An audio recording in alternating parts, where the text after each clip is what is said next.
No, it was here. Did you sit there one time? Yeah, I sat here when... Okay, are you ready? On this property here, they have built picnic tables. This is something you won't see anymore around churches unless they are old churches. They put picnic tables out here, and on the second Sunday in May, they will bring their lunch, and they'll still put it out here, and everybody will share what they've got, and they'll eat off the picnic tables around the cemetery.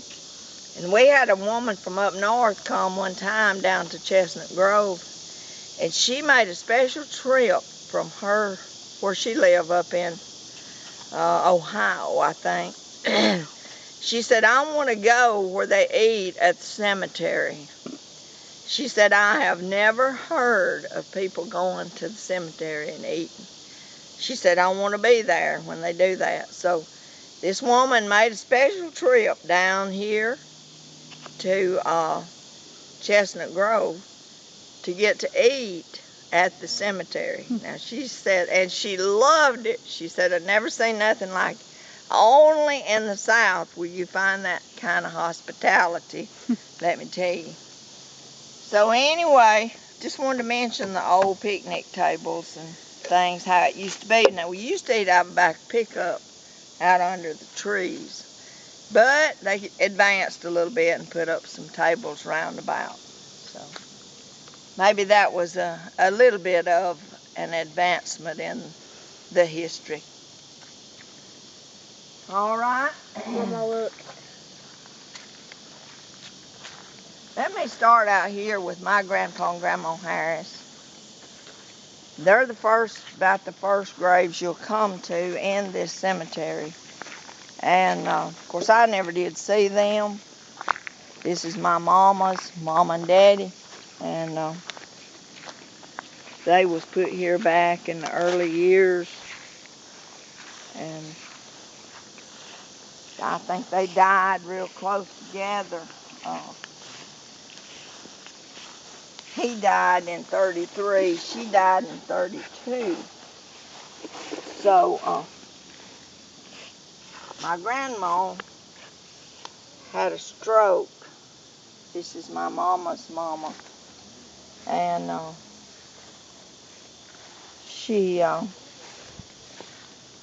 died one day short of her birthday, looks like, in 1932 from a stroke. And then he died in 1933. And the story that I've always been told, my mama's people never did own land. And so they moved from place to place back, as a lot of people did when they didn't have land. They'd move and rent a place, rent a house, and they'd help farm or help do whatever they needed to do to try to make a living. So at the time that my grandpa and grandma died, they lived close in this area. And when they died, of course, they pulled them up. Well, they pulled her first. They sat on a wagon. They pulled them up here by wagon and mule, in a box. And, of course, this cemetery is uphill, too. Now, all the cemeteries, mostly back then, was up on a hill, if you'll recall and notice. And they said that in, that box, they had her bound with white. Now, back like they used to, because I don't guess they used to embalm. And so they had her bound in that white fabric, cheesecloth, or whatever they used to. And they had to pull her up here, in the shaking of the old roads. It wasn't any, it was just an old wagon road when they used them back then. And that's the way they got them up here to this cemetery. And they lived in the area, so this is where they was put, so it wouldn't be so far away to have to carry them. So that is my memory of the stories of my grandpa and grandma. And she died in the bed at home, they said, and probably he did too. But anyway, they was already dead before I was ever born. They died in 32 and 33, and I wasn't born till 1945, so I never did see any of my grandparents on either side because my daddy's people were old and they had died, and my mother's people died young. So therefore I never did see any of my people. You'll find here they have flattened this cemetery and sewed it. The decoration day is, as I mentioned earlier, the second Sunday in May. So the cemetery has grown up a little bit since then, but on the decoration day it is very pretty, and they do put a lot of flowers and time into cleaning and keeping the cemetery up. So we'll move on out here to Miss Alfie Taylor. We'll find Miss Alfie. I want to tell a story about Miss Alfie. Of course, this little woman right here, Arvillie Peterson, is a memory to me. That little woman just lived a little ways from this church and cemetery. And that little woman had the cleanest house I'd ever been in my life. She whitewashed everything. Now, back in those days, they took sand and stuff and they cleaned and they called it whitewashing. So I remember being in her house and I thought it was the most beautiful little old place, just as clean as it could be.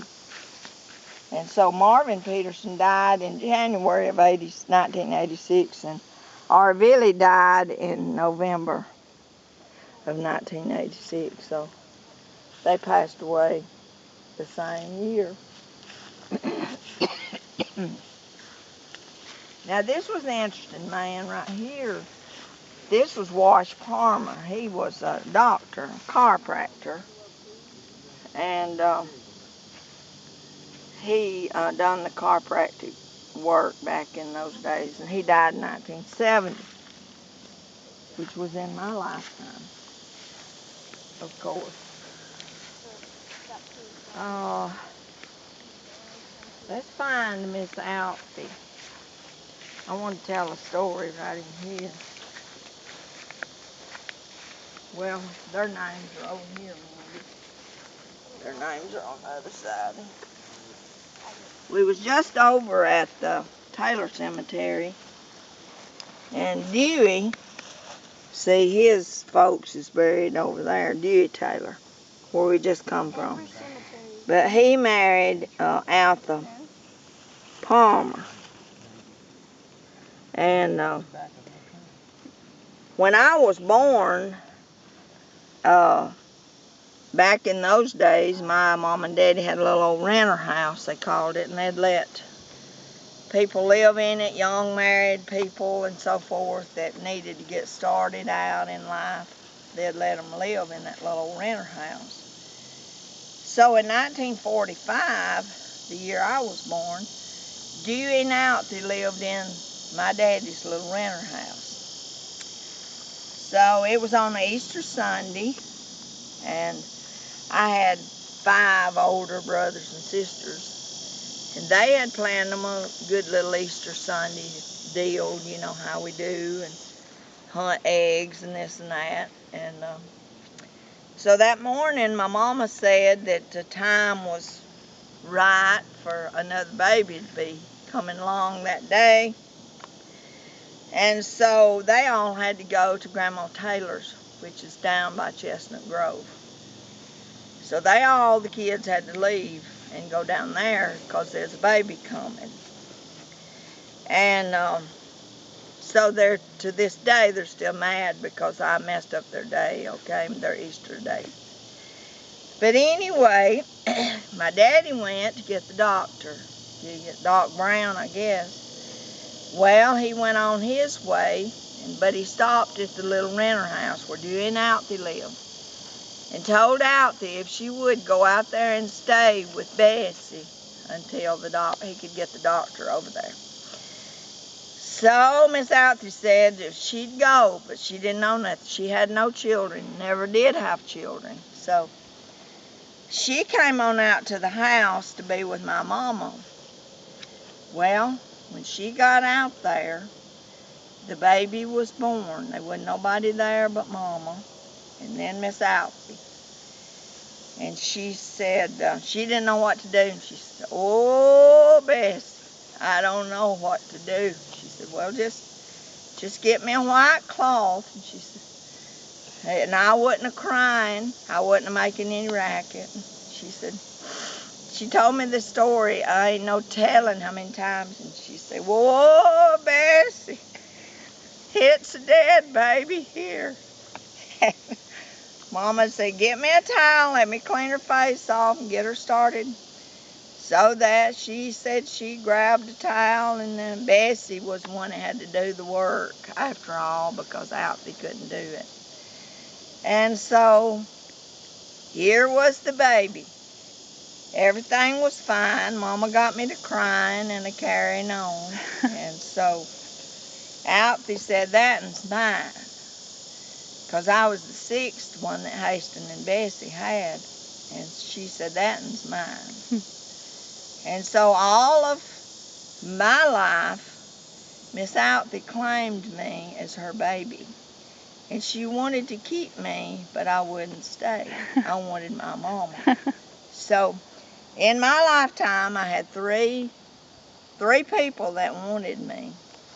I had my mama, I had Miss Alfie, and I had Miss Flora Roberts.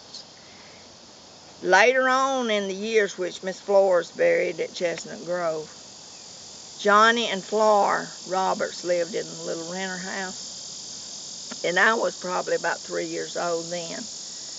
And Flora wanted me to stay with her and Johnny because they had no children, never did have children either. And she said that she wanted me to stay with them and be theirs. And so I went out there one night, and I remember I was probably 3 years old or so. And I always wanted milk and bread, and that's my favorite food. It still is to this day, is milk and bread. And so I got up in the night, and I wanted milk or bread. That's the way I'd say it. And she said she fixed me some, but I wanted to go home anyway. So she said, "No, let's just sleep on a while. It'll soon be daylight, and you can go home." So I stayed the rest of the night, she said, and then that was the history of my spending the night with Johnny and Flora. I wanted my mama. So anyway, that's the story on Miss Althea, a very dear friend, lived just walking distance right out the road from this little church house right here. She was a wonderful little friend of mine, and I loved Miss Althea dearly. She could tell you some things about this cemetery here that I could never unravel, because I don't know. But this is just some of the things that I remember. Let's walk over here to another interesting grave, Mindy. Miss Mary Dizena Palmer. This little woman was in a history back through the years. We got a little magazine one time that had a big story in it about her. And for the life of me and Mindy, we can't find it. We don't know what we done with it. We was going to put it up and keep it for safekeeping. Now we've got it. Well, we don't know what we done with it. So I remember hearing the people talk about Mary Dizena back through the years, and you'll find her in a lot of the genealogy as well. Do you remember anything about her? I don't remember enough about anything to tell, because I don't know about it. They said that she was a hard-working little woman, and it says her work is finished on this tombstone. So I figure she was known for her hard work in life. I remember when Miss Riley Boland was buried and died, in 1963, and you'll notice her death date is April the 20th as well. I remember when she died, because we went over there and set up that night at Miss Riley Boland's. She lived just a short ways down the road here from where the basement house is at now. It used to be the old house, and that's where Miss Riley lay in state that night that we went over there. All of these Bolands here, I did know several of these Bolands that's buried over here in my lifetime. Let's see. There's a marker over here. That's the first grave that was ever put over here, Mindy. Do you remember which one it is? Mm-mm.